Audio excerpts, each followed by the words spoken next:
Welcome to the league moment ni Durant kay Wemby. Nang hina ang rookie mga bro nang payain ng kanyang idol. Pero ginulat ng alien pati ang commentator sa ginawang poster dunk ala Space Jam.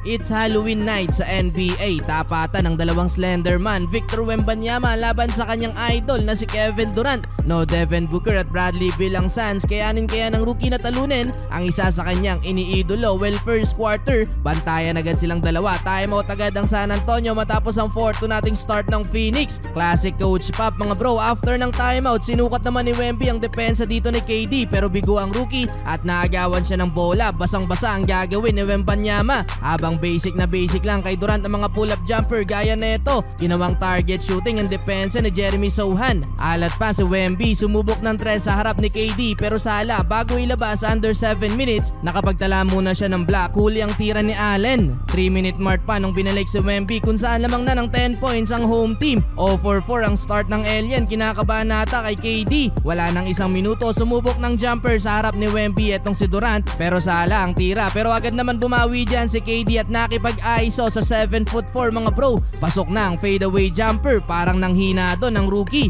10 points si Durant sa opening quarter, lamang din ng 9 points ang Phoenix, 27-18.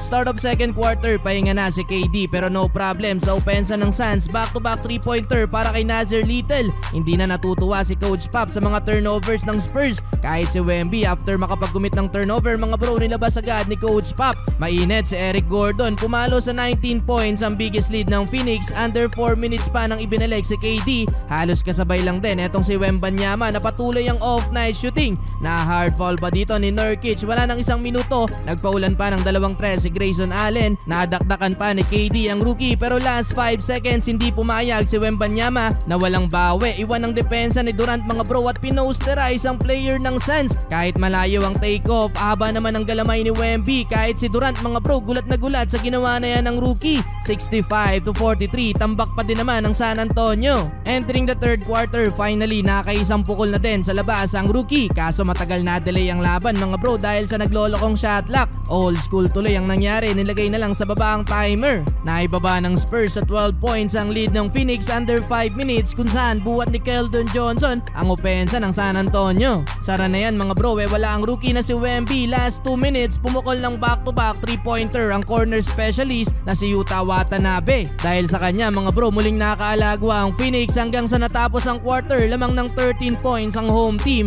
95-82. Well, fourth quarter, balik court sa Wemby. Pasok agad ang unang bitaw sa 3. Parang bata lang na binutata ni Wemby mga bro. Ang layup na to ni Allen. Pasok pa ang ginawang tira dito mga bro. Kahit patalikod na lang ibinato sa rim ang bola. Baba na lang sa single digit ang kalamangan ng Phoenix matapos ang 8-2 run ng Spurs. Pero to the rescue si Kevin Durant mga bro. Pull-up jumper kontra kay Jeremy Sohan at Wemby. Pero patuloy pa din sa paghabol ang San Antonio mga bro. Under 4 minutes, 5 na lang ang inahabol nila, 107-102. Clutch pa ang ginawang step back jumper dito ni Devin Vassell. Kaso sumagot naman agad dyan si Kevin Durant mga bro. Last 2 minutes, abante ng 5 points ang Phoenix, 112-107. Pero yun nga lang mga bro, last 6 seconds, Victor Wembanyama slam dunk na nasundan pa ng turnover ni KD. Slam dunk for Johnson. Panalo na sana, natalo pa mga bro. Comeback ng San Antonio.